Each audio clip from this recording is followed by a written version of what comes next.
Da li će Kinezi da iskoriste ovo da možda reše neka svoja pitanja, pre svega Tajvana, pošto je Amerika zaista preokupirana Iranom, čak ne misli više ni o Ukrajini, vidimo da je Zelenski potpuno sada van tih svetala reflektora koje su ga pratila ove 4 godine, da su ljudi potpuno zaboravili skoro ko je Zelenski, iako on i tekako nanosi štete, da kažemo, i dalje, ne samo Rusiji, nego zapravo čitavom svetu ovim svojim stavovima. Naravno, to sigurno ne radi on sam, ali vidimo da je zapravo Amerika fokusirana na ovo i na ispunjavanje izraelskih ciljeva. Da li će onda Kinezi da kažu, dobro, ako ćete vi tako, mi ćemo da uradimo nešto drugo, ali možda na jedan drugi način, pošto je bio sastanak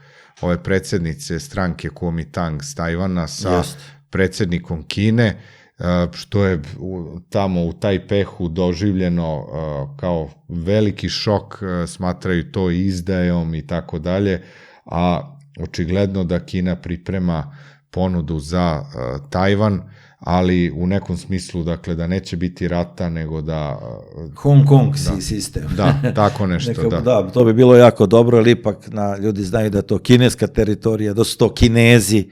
Da je to jedan narod. Da to je jedan narod i da ne bi trebalo da dođe do krvoprolića. Da ću samo, na sve ovo što se rekao, potpuno se razumljivo i slažem se, da ću samo jednu informaciju. Kada sam bio u Nanjingu, onda su me primili tamo guverneri i komunisti i ostalo, i onda su pozvali jednog profesora i na tom ručku, on govori fenomenalno srpski, a pitam ga, čega ste vi profesor? On je doktorirao na raspadu Jugoslavije.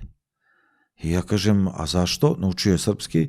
A zašto? Pa, kaže, ja sam doktorirao i to je posle Komunistička partija Kine izučavalo, on je napisao, znači, taj doktorat i sve ostalo, da naučimo da nas se nama to ne bi dogodilo.